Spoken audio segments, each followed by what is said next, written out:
I wish I could play like the other kids, but I have asthma.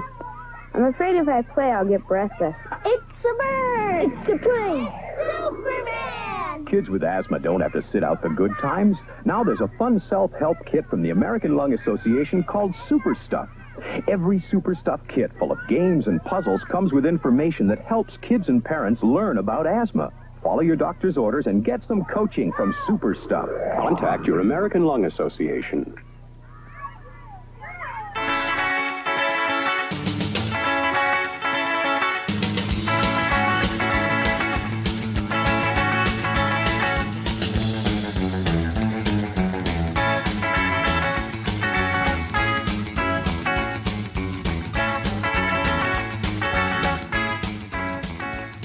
So this old guy walks into confession and he sits down and he says to the priest, he's like 80, he's like, Father, my wife of like 60 years passed away about a month ago and I moved into a retirement home and I'm having sex with everybody in there, like morning, noon, and night, all these different women, different sizes, shape, and race, and each and every time I make love to a different woman, the memory of my wife fades more and more.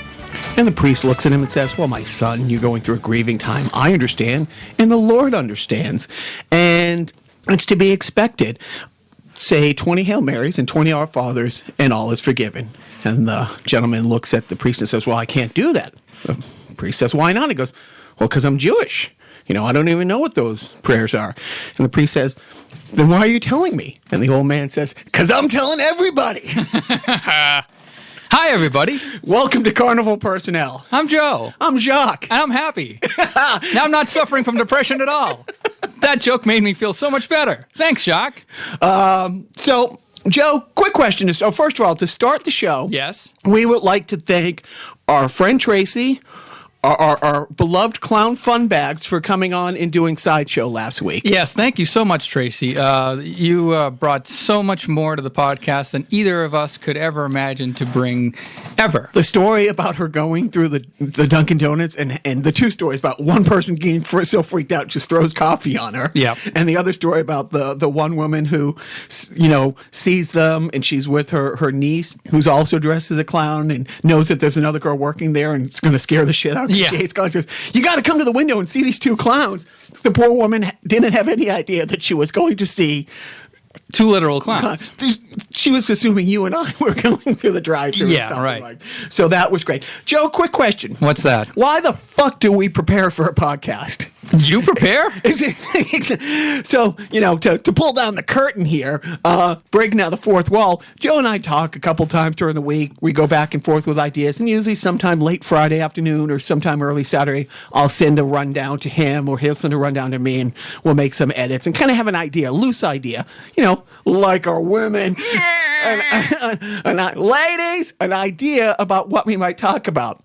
But we there's no point in doing it. There's no fucking point in doing it because this past week, and I joked about it, about a half hour after I send Joe like my take on the rundown, I'm like, okay, this is a pretty good show. Well, not a good show. We don't do good shows. What's that? But a pretty button-down show. This is what we're going to talk about.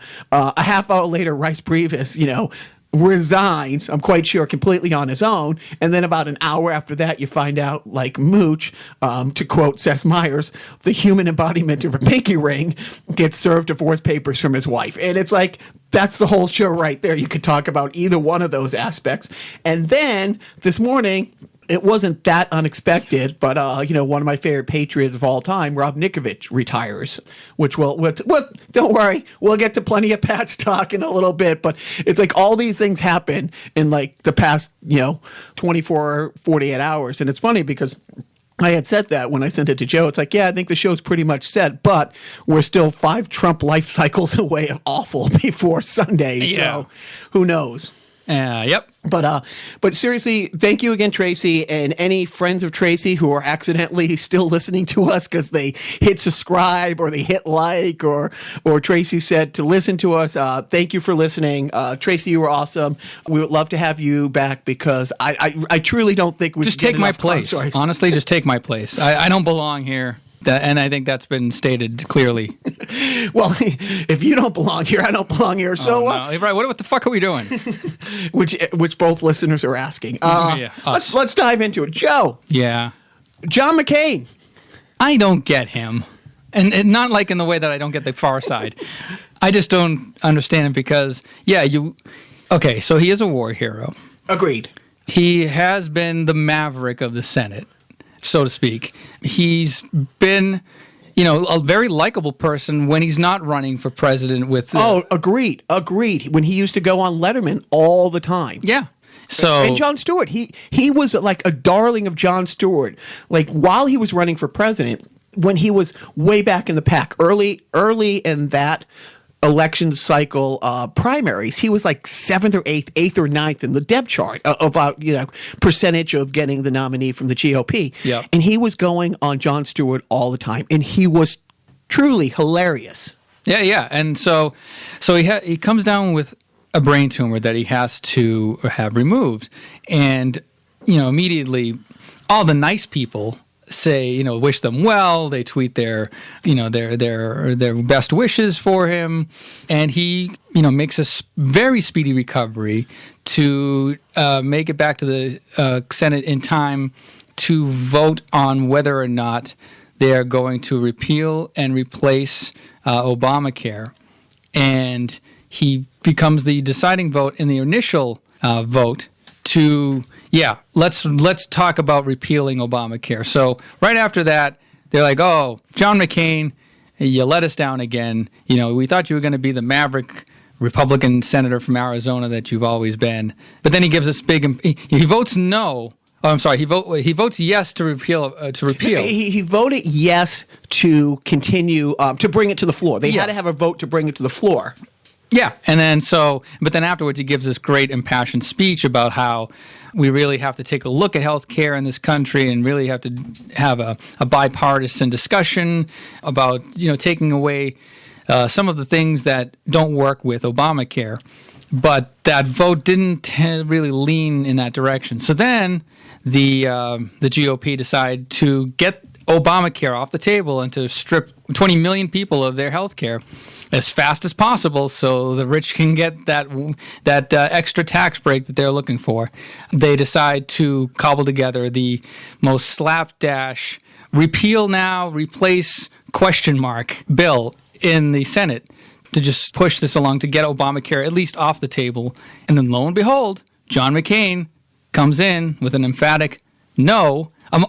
By the way, among two other Republican senators who don't have penises, who aren't considered heroes for some reason. Who truly... So John McCain has taken some shit from his party. He's taken some shit from his party for voting it down, but not overtly. On the other hand, the two women who had the balls from day one to say... Ironically. Yes, who were the real champions from that side of it, had said...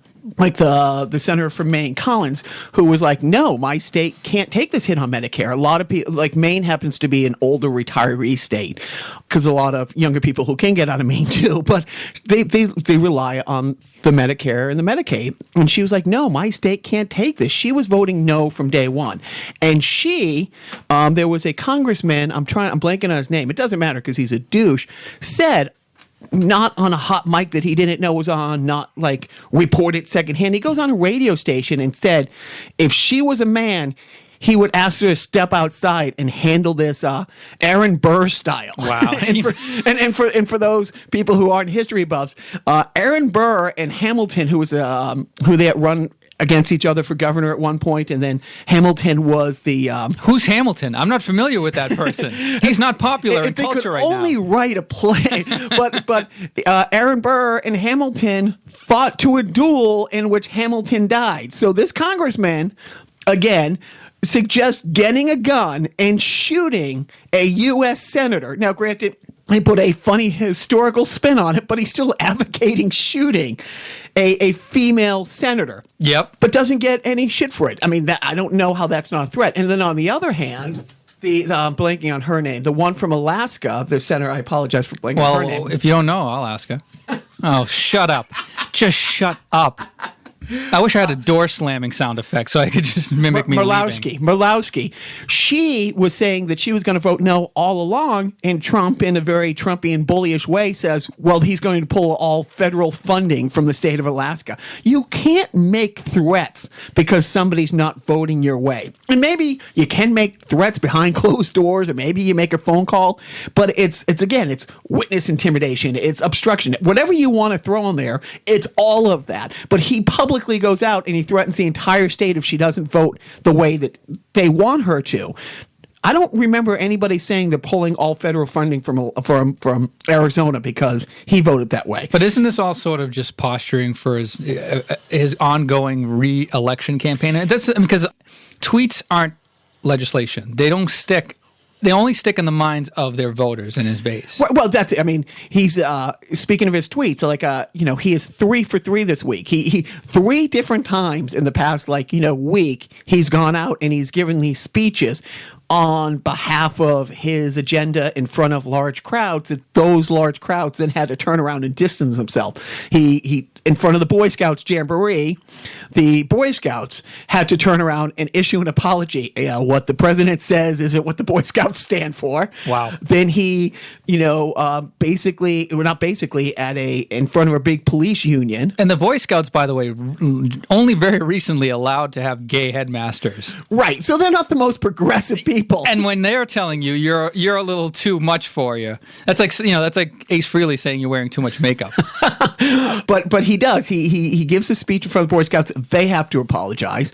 He comes out against transgenders in the military, and the Joint Chiefs of Staff say, wait a minute, because I forget how many, they 25,000 U.S. service people who. This guy's a draft dodger. These people joined and they're serving abroad. They're serving in wars. They've been killed in the line of duty. And again, this isn't policy. This is just sort of planting seeds and getting a narrative going that gets the topics, gets the light away from Russia, gets the light away from all of this stuff. But the 3 for 3, the Boy Scouts had an issue apology. The Joint Chiefs of Staff come out and say, wait, that's not policy. We're not changing anything. And then the third one is he gives a speech in front of the police union saying, when you arrest somebody, if you think they're suspicious of something, and you put your hand over the head, putting them in the car so they don't bash their head, don't be so careful. Feel free to bash them in the head. And the police union, the heads of the police union come out and issue a big statement saying, our officers are trained in procedures or how to handle suspects. But that's another thing. The heads of these places are issuing apologies because they're doing damage control on the PR side, let alone the hundreds of people who applauded and cheered the instant he said those comments and agreed with them. Right. So his base about 34-35% because he's polling at 34-35%. Before we get on the Trump crash, with McCain, getting back to McCain, so these and the 2 women who were brave enough to go against the party and do the right thing. Here's my question. Is he a hero or is he grandstanding? Because he could have said 2 days, 48 hours before the vote happened, he could have voted no on bringing it to the floor, and it would have died then. But for 48 hours, all the people who were afraid of losing their insurance had 2 more sleepless nights and the protest and all that stuff. But here's my take on John McCain. Yes, a war hero. Yes, very appreciative of him doing this.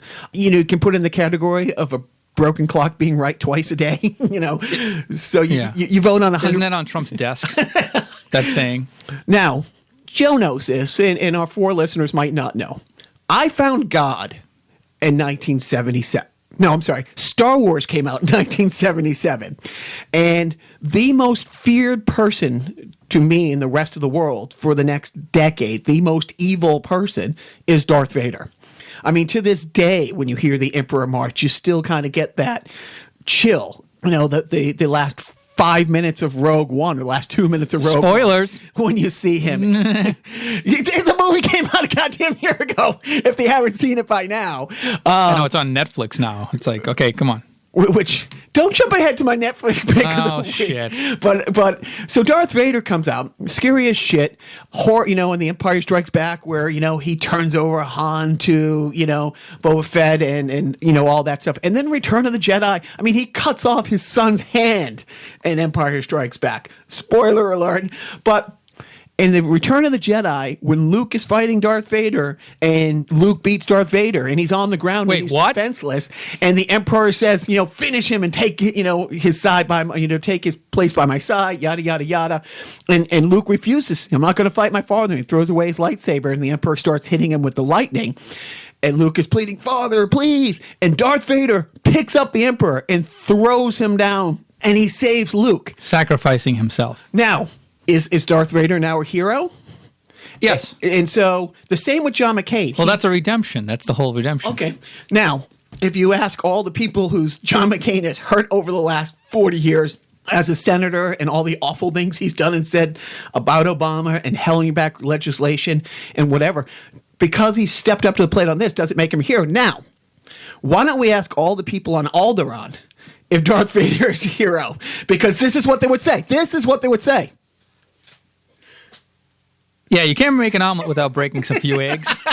So everybody on Alderaan's dead, and if you guys didn't know that. So, but seriously, so yes, John McCain, thank you for stepping up. Thank you for fighting bravery. But again, and I wouldn't consider myself what Rush Limbaugh would call a feminazi. When you tell jokes like, what do you tell a woman with two black eyes? Nothing, you told her twice. You're not really going to... Wait, hold for laughter, asshole. You're not ever going to be championed as a woman's rights leader. Right. But on the other hand, it's like I don't understand why John McCain gets all the, he's great, he saved this, when the other two women who voted against the repeal, you don't hear anything about. And at the same time, Senator Mazie Hirono, I don't know if I'm pronouncing her name right, the senator from Hawaii, she has stage 4 stomach cancer. And when she gave her speech from the floor, she pointed out how many GOP members, when she was diagnosed and has been fighting her cancer,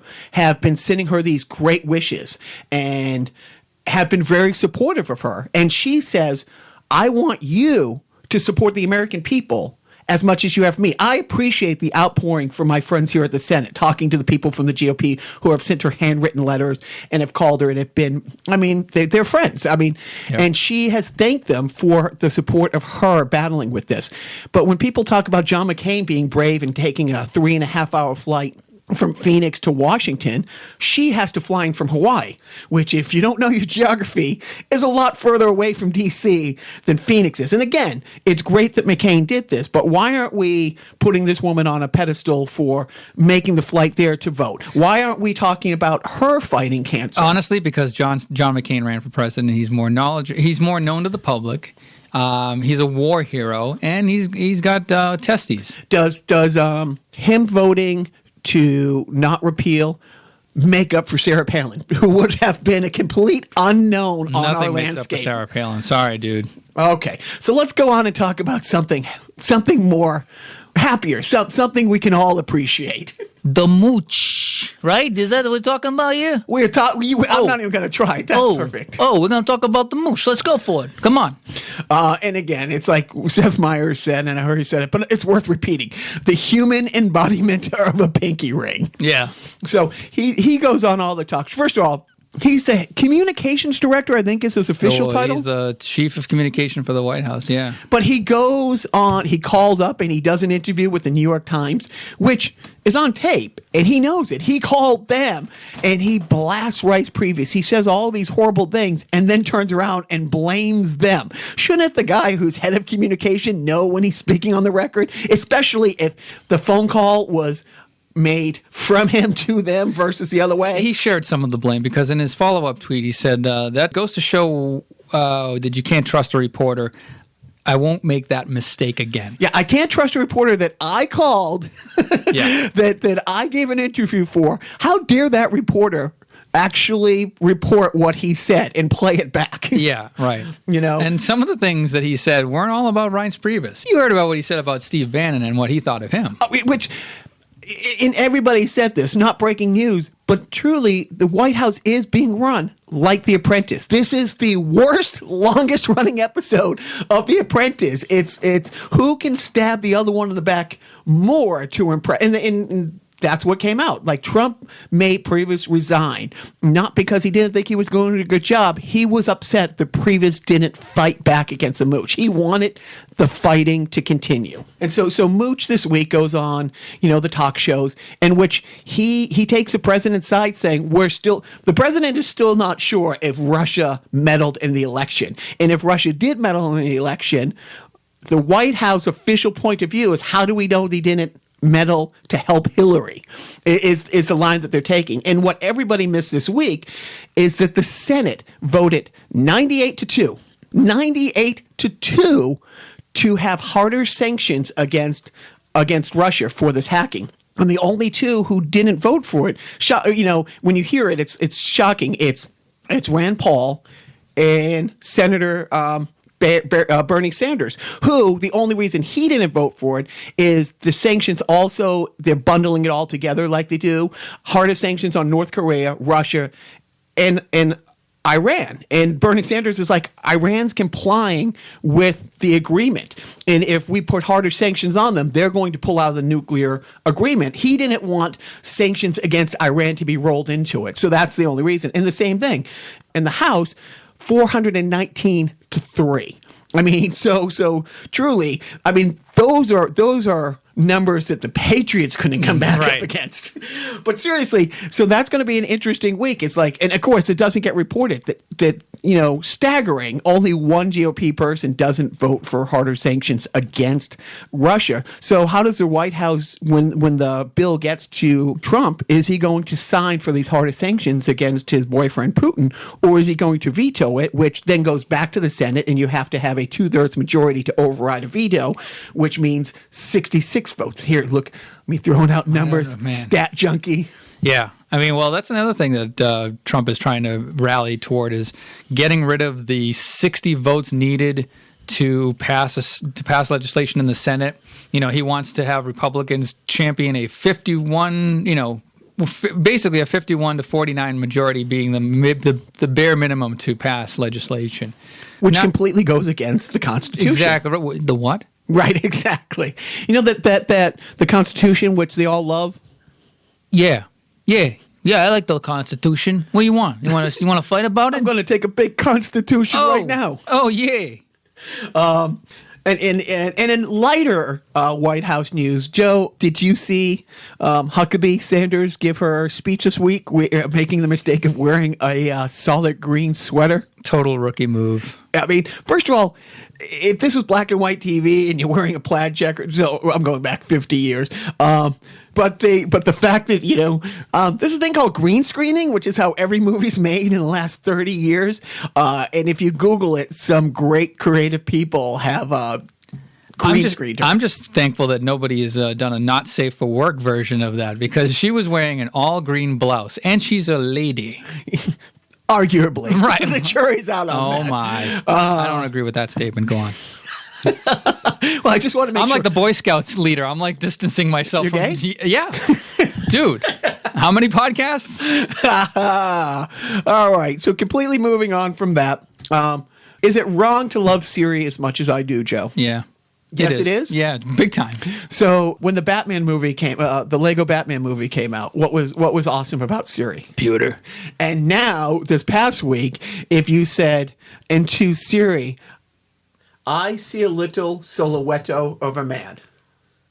Scaramouche, Scaramouche, will you do the fandango? Thunderbolt and lightning, very, very frightening me. Galileo, Galileo, Galileo, Galileo, Galileo Figaro Magnifico. I'm just a poor assistant. Nobody loves me. It's just a poor assistant from a poor family. Spared its life from this monstrosity. Easy come, easy go. Will you let me go? Bismillah. No, we will not let you go. Let it go. Bismillah. We will not let you go. Let it go. Bismillah. We will not let you go. Let me go. Will not let you go. Let me go. Never, never let you go. Never let me go. Oh, no, no, no, no, no, no, no.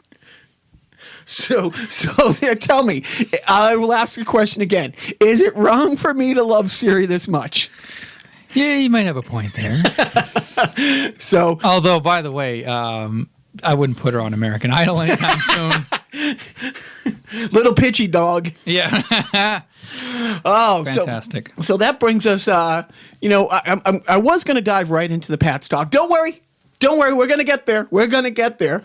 But my first question is, Joe, why are athletes, and in this case, NFL players, all broke after a couple years after retiring? Not all. Why are most broke after retiring? Because they're idiots. Yeah.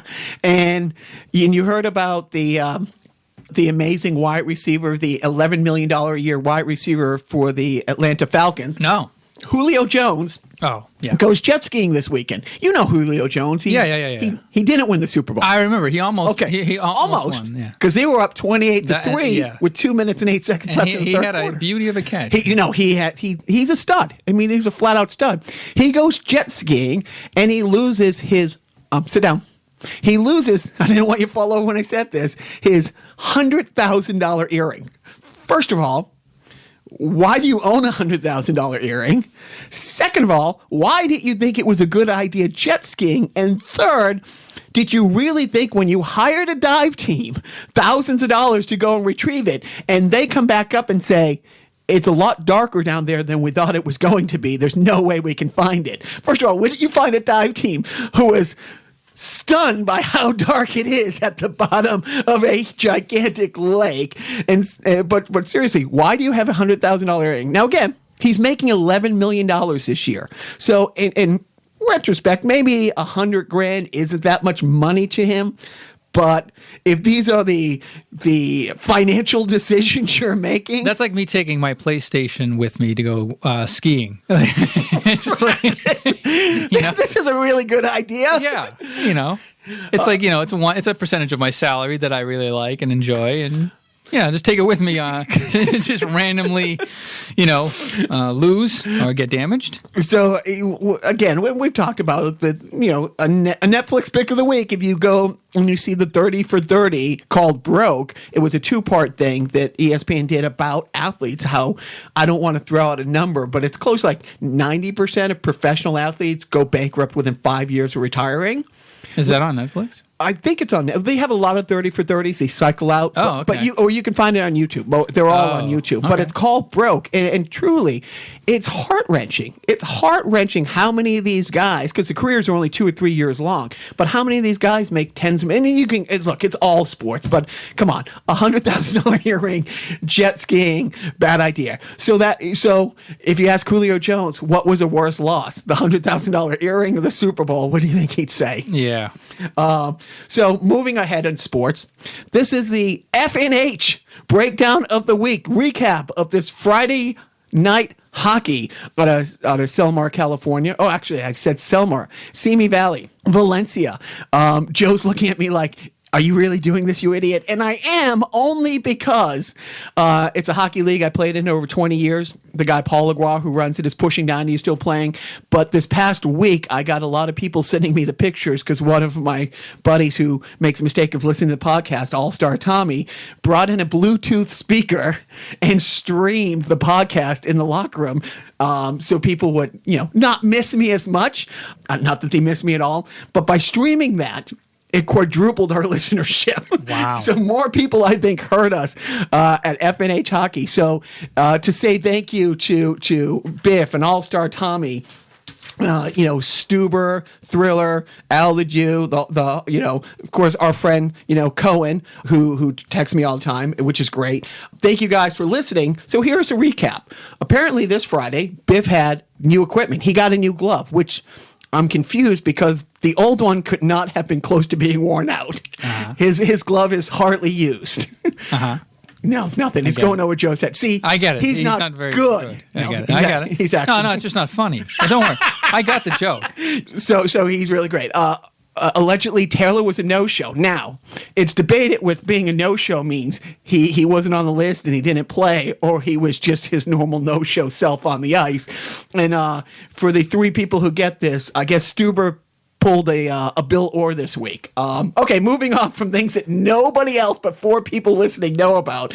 Patriots open camp this week, Joe. What are your thoughts? I don't know. I'm trying to get out of the esoteric zone. Like, am I involved in this conversation? No, okay. no, not at all. I'm gonna go get a sandwich. You want anything? But I thought it was hilarious that like they literally brought us into no ding.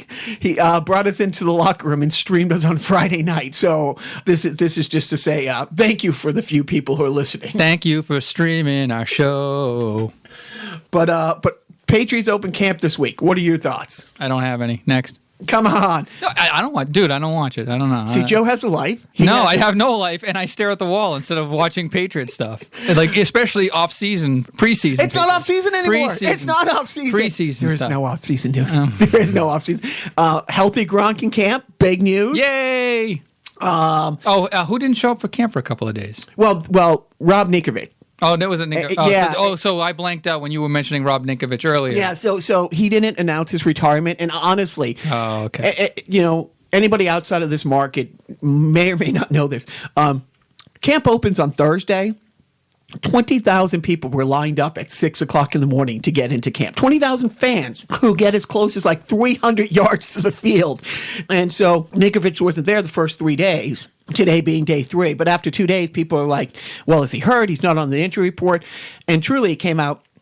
He kind of didn't want to rain on the parade of opening of camp. And he announced his retirement today in a really classy way. Yeah, well, that is classy. And I had text a bunch of Pat's fans. It's like, I'm pushing 50 and I'm listening to his retirement speech getting teary-eyed. Am I that biased? Am I that much? And then when I was driving here listening to, their sports station, the Patriot sports station, the announcer was saying, yeah, the office got awful dusty at one point, especially when he started to tear up. But it's one of those things where I've been asked by listeners to not talk too much in the weeds about the Patriots. But one of the things it happens in all sports, but the Patriots that I love is when they take diamonds in the rough. And I don't just mean taking Brady the last pick of the 7th round. That is beyond crazy. But Wes Welker was on the Miami Dolphins. And 3 years in a row, he was only given a 1-year league minimum with incentive contracts to come back. He could never even get a 2-year contract out of Miami. He comes here, and he has 7 years, 6 or 7 years in which he led the league in receptions.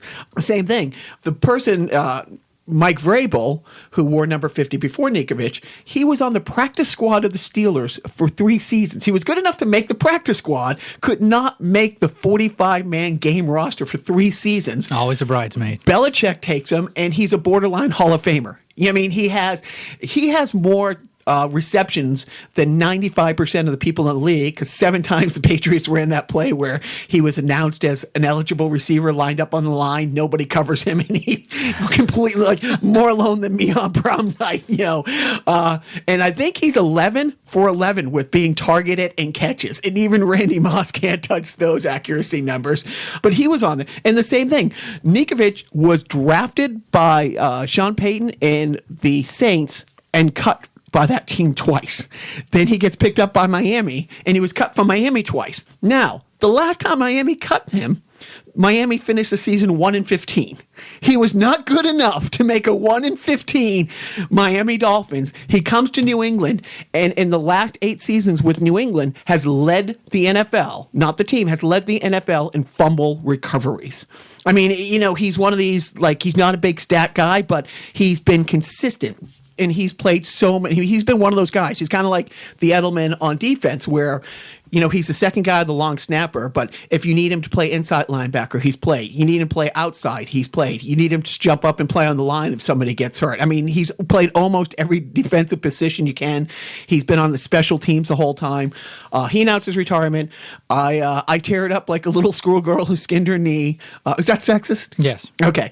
So I tear it up like a little schoolboy who skinned his knee. I'm trying. Joe's trying to make me a better. I'm just marveling at how Belichick can make all of these kind of second and third rate players such amazing cheaters. Yeah, exactly. Well, hey, Does he teach him how to does he teach him how to spy on other people? Oh, on seriously. The other teams? How does he teach him how to work the secret camera? Does he, I mean, But a magician never reveals a secret. Right, exactly. So yes, Belichick takes these non-cheaters, brings them here, teaches them how to cheat, and makes them. Here's how to count cards, kids. By the way, I can detect your fake laughter. It's basically any laughter, any laughter after every joke. No. I laugh all the time. As management will point out, nobody laughs at their own jokes more than I do. And it's sad. You're your own best audience. I really, really am. Thanks for all the likes, by the way, on our Facebook page. I'm just assuming that all those likes are from you. No. Oh, okay. No. I mean, okay, most of them. No, but all of Tracy's friends who have jumped on, the F&H guys and stuff like that. You have a bunch of loyal friends who listen. I do have some loyal friends on Facebook that thank you for continuing to support our podcast. I assume you're still listening. No, but Joe has dragged me kicking and screaming into the digital age. I'm now on Twitter. I got my first retweet today from somebody I don't know. Is it wrong that it gave me an erection? Yeah, no. Okay. That's the intended response, by the way. Okay, so I got one retweet, so I was very excited about that. But now you can reach both Joe and I on Twitter. Yes. The Jacques 4. I'm at OptiGrabber. Thank you all for that. But again, Joe, this computer, these mics, that mixing board, they don't pay for themselves, Joe. But they said they would. we Cheapskates. So please stay tuned through the advertisement, but these things don't pay for themselves, so we now cut to our defunct sponsor of the week, who we thank immensely. WBCN, I'm Charles Laquadera, in the middle of 10 in a row. Coming up, we're going to play Michigas, where you could win lots of great prizes. There's only one reason for a rock musician to wake up early in the morning. It's because he's nuts. That's why I listen to Charles Laquadera on the way to my therapist. Sports and weather, news and concert reports, and a whole lot more on 104. I'm Charles Laquadera, and you're on the Big Mattress. Early morning, 6 to 10 on WBCN. More music, more fun. Again, Joe, with your marketing and your tireless making phone calls to bring these sponsors on board to pay for all this gear, I truly appreciate it. I'm like the Don Draper of shit. I was going to go Herb Tarlick, but I think both of us have more of a Herb Tarlick than a John Hamm. I'm more Herb than Ham. Yeah. Which by the way, John Hamm is in Baby Driver, and he is fucking awesome. And if anyone has ever seen the Michael Bublé, John Hamm and Bubbly skit on Saturday Night Live, John Hamm goes pretty fucking dark in that. Yeah. Check out Wet Hot American Summer First Day of Camp. John Hamm has the Netflix series. Yeah. He has like a nice dark moment in that. He has a fun role in Baby Driver towards one point where it's like, I don't want to owe him money. I don't want to see this guy. I mean, but he will never be as dark as he was in the Ham and Bubbly skit, which look for it on YouTube or somewhere. It's probably one of my favorite SNL things probably ever. Joe, phone numbers. Phone numbers, Joe. 867-5309. Thank you. Good night. That is one of the few numbers I can remember. Joe and I had a talk this week about phone numbers and not being able to remember phone numbers. And I was trying to think, how many phone numbers do I remember? And then I had to think, how many phone numbers do I know off the top of my head of people who are alive? Because I remember my grandparents' phone numbers. They've been dead for 25 years. I remember the phone number of the house I grew up on that we moved out of in 84. My parents have the same phone number since then. So I remember my parents' number. I remember management's number, and I was trying to think how many other phone numbers I remember, and I think maybe 4 or 5. I've used old phone numbers for like my iPhone passkey.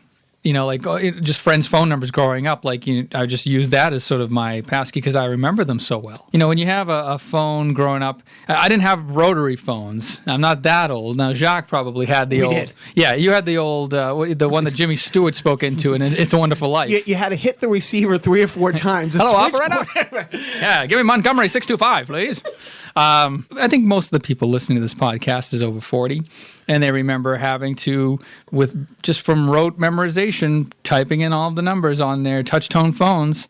to call their friends and those 900 numbers. Oh, wait, I wasn't supposed to say that. Remember 900 numbers? Remember chat lines. Oh, yeah. The party lines. Party lines, right. Yeah. But the 900 numbers, and it's like, we all know somebody, and I swear when I say it wasn't me, but we all have a friend who made those phone calls and didn't realize their parent was going to get like a several $100 phone bill. Right. Yeah, those are fantastic. I did not make those phone calls, although I did take advantage of the late night commercials. Nice. Oh, yeah. Yes. No cable for this kid. See, yeah, for those of us who grew up with Sears catalog, the next step in our sexual development was the late night, and then the Ladies of Glow. Oh, yeah. Right. Which, by the way, my Netflix pick of the week. Joe, I don't know if we've gone over this, but seriously, when I was thinking about phone numbers, so management and I have two, demon seed children, and they know our numbers. She put it into song form, which was pretty smart. I don't think they will ever know another number because in their life they'll never have to grow up. And again, the guy I mentioned earlier, Paul Legua, who runs the hockey thing, I called him every week to make sure I was on the list for over a decade. So you would remember his number. My friend John, I would call at the office a lot. But honestly, I think 4 or 5 phone numbers I remember, and then I remember maybe 10 phone numbers of either dead people or my old number growing up. But of course, 867-5309 will be. I think I'm going to put that on my gravestone. Yeah, good for you. But so besides phone numbers, that's a funny looking year. Yes, but the one person who goes to visit there, like they're ever going to find my body. Let's be serious. When management, finally gets their shit together and I go away, no one's ever going to find the body. But that does Does that beg the question? Is technology making us dumb? Yes, I think technology is, and again, with AI taking over. Thank you, MIT. Yeah. Now, you know whose fault it really is? Thanks, Obama. Oh, Obama. Okay. Thought you were going with an ethnicity. So, you think I'm blaming the Portuguese for technological inventions? Exactly right. Whenever there's a new technology, gets introduced, we always ask the question, are we being dumbified and are we losing skills? Yeah. Because think about it. Your washing machine breaks, right? Can you wash your own fucking clothes? God, no. No, right. Seriously. Can you? I mean, a lot of people don't even hand wash dishes. Right. What are you supposed to do when these machines break down? But yet these machines have been in our lives for the past 70 years, 60 years. I'm obviously not 60 years old. No, I could wash a dish, but honestly, I would have to go buy new clothes. Like every week and a half. It would be like Idiocracy, that movie where they have disposable clothes that just come out of a dispenser, like napkins. Yes. Oh, God. Wait. That was a movie, not a documentary. I really thought it was a documentary. But that's the thing is that, technology, with the advent of new technology, skills like sewing, cursive writing. And most schools have phased out of it. Some schools now consider it a foreign language elective. Wow. So to meet your requirement to get out of high school, you can take cursive writing. I signed my name with an X.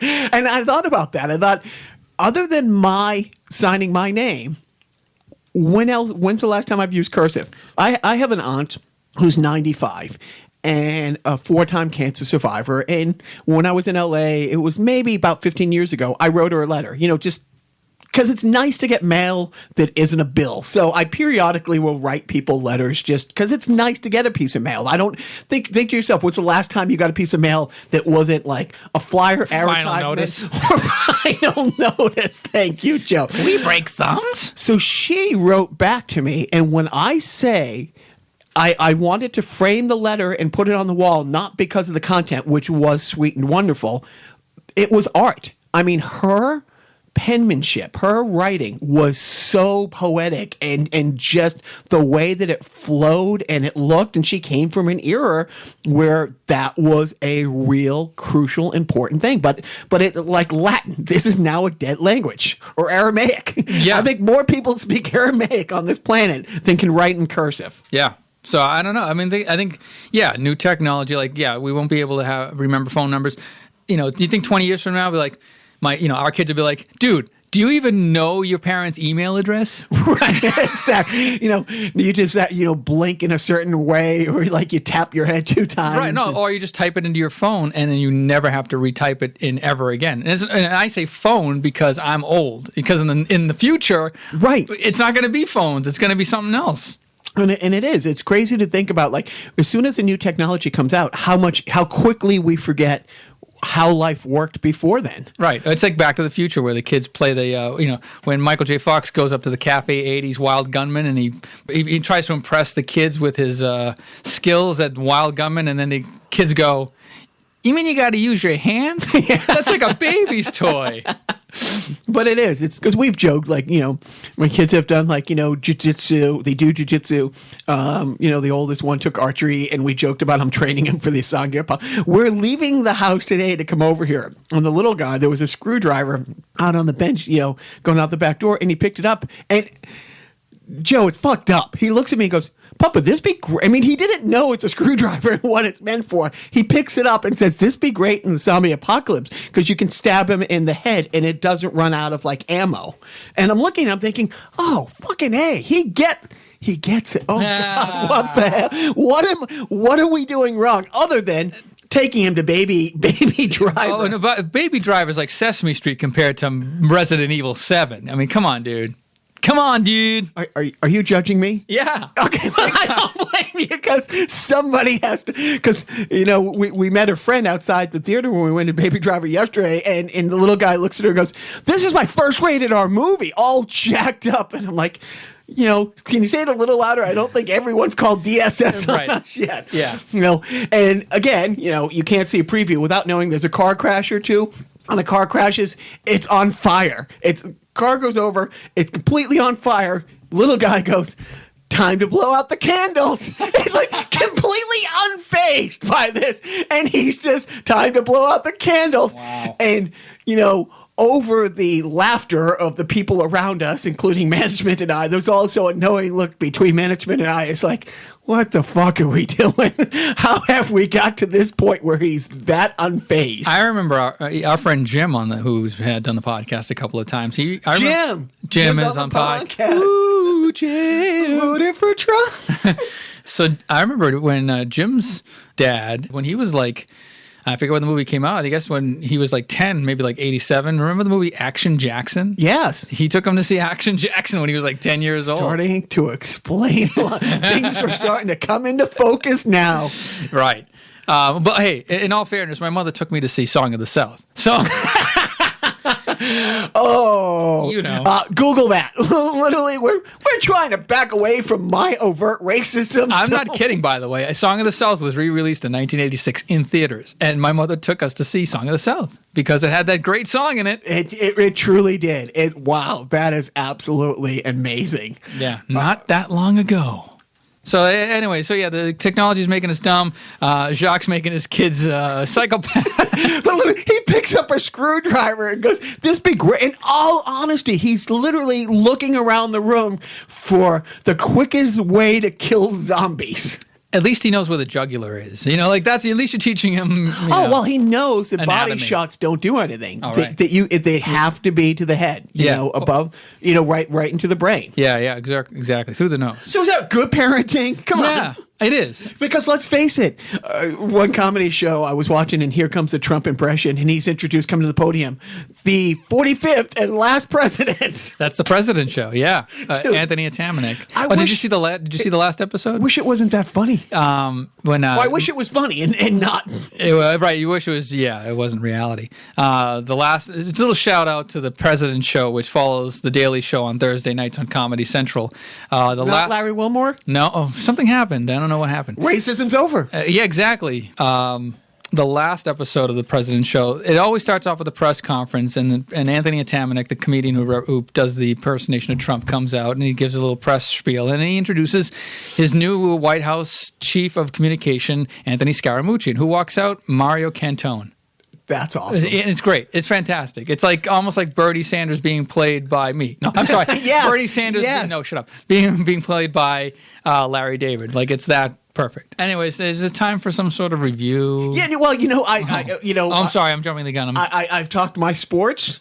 specifically my sports with F and H. I've taught Patriots, Julio Jones. Now let's nerd it up a bit. Now that we got the cool, tough guy. Yeah, it's time to nerd it up with the video game review of the week. We're back in my humble abode. Jacques going to bump the table and then bump and grind his way over to the shelf of misery. He's going to pull a random Nintendo Entertainment System game off the shelf in which I'm going to try to guess, based on the gap left on the wall, what of my 275 Nintendo Entertainment System games he wants me to randomly review this week. And it looks as though we're looking somewhere in the S's. And I'm going to say Shadowgate?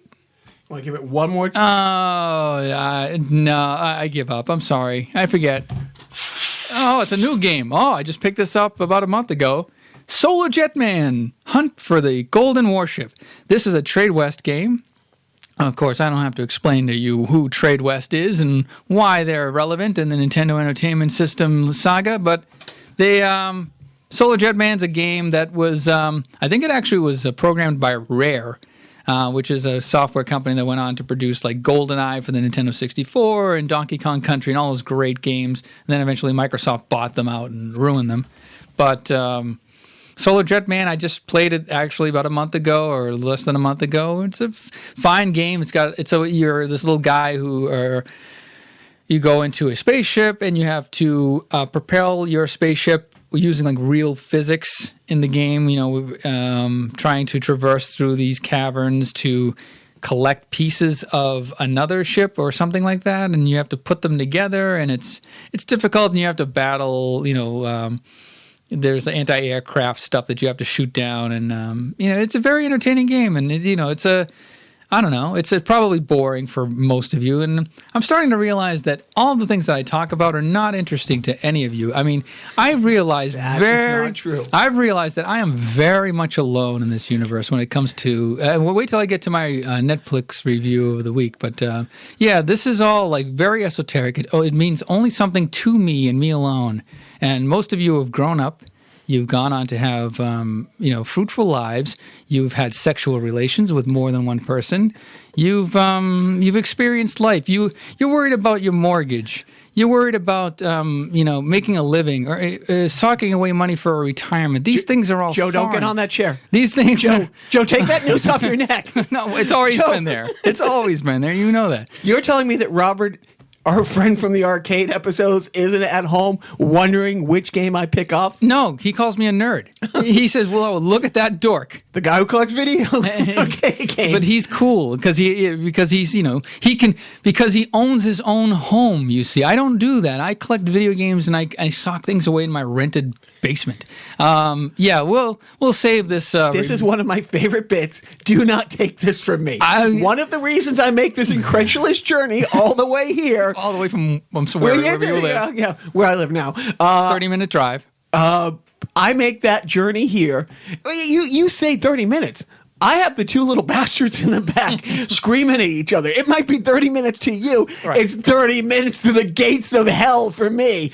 And my favorite thing, one of my two favorite things, is the video game review of the week. So it's not going anywhere. Okay. And my other favorite thing that you've badgered me not to badger you about, so we're skipping past that. This is all I have, Joe. Okay. This is all I have. Now, fine. How much?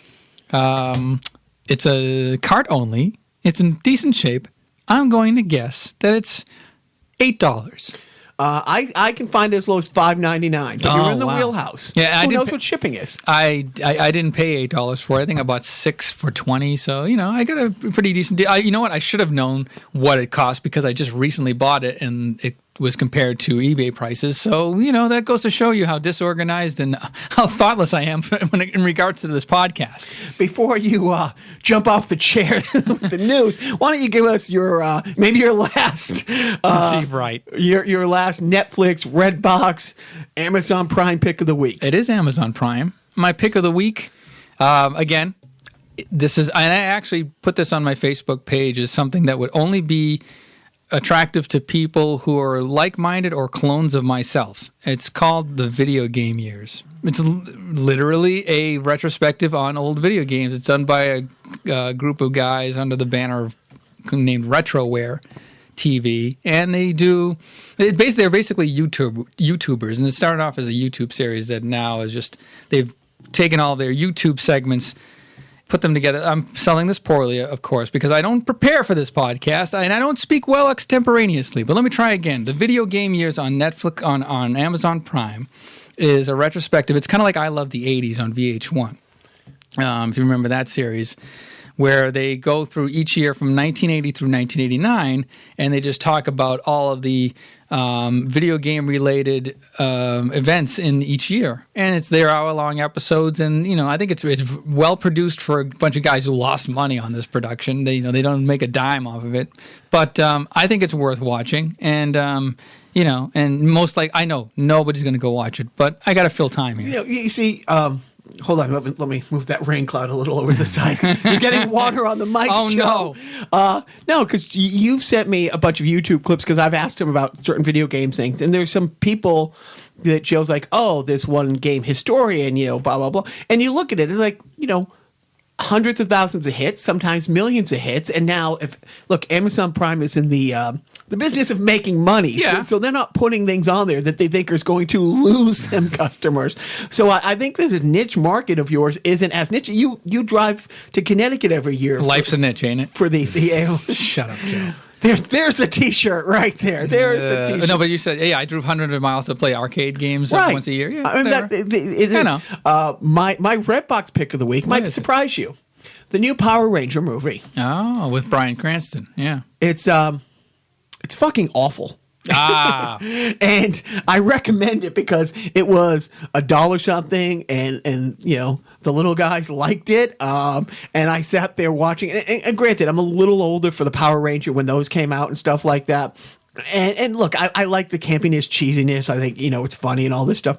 But that movie is just awful. And hot trash. And it is. It's one of those things. It's like I haven't gone to see Box Office Mojo to see how much it made, but I'm sitting there thinking, thank fucking God I didn't pay $8 per little bastard and myself to go see this. And because the ticket price, and then all the the popcorn and the ices and all that crap. I mean, if I had paid $50 for this, I'd be standing on that chair wrestling you for that noose right now. So I think the best thing about that movie was the promotion where Bryan Cranston came out on the Stephen Colbert Show in full Red Ranger costume. Yeah, no, I mean and there was one funny line, in it that I've repeated with the boys a couple times, and so I didn't completely feel cheated out of the 90 minutes of my life, and I'm very thankful to the Redbox gods or God. I don't know how that machine operates, but I'm very thankful for it for only costing me $1 something.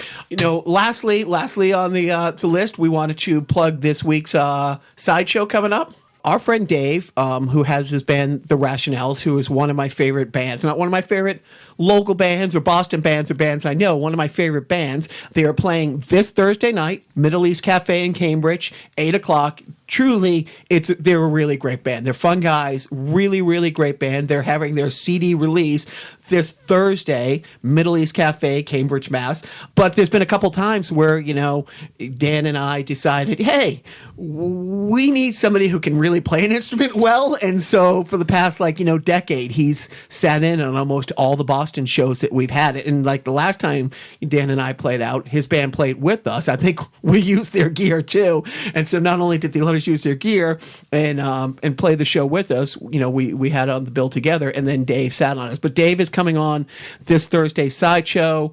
He's a great guest. He plays live. Thank you, Dave, for coming. And it's not just Dave. He's Dave Mirabella. I know his last name. Oh, do we not know last names here? Yeah, you can do. I mean, he's coming to promote his show and his album, so it's okay to check out Dave Mirabella, therationales.com.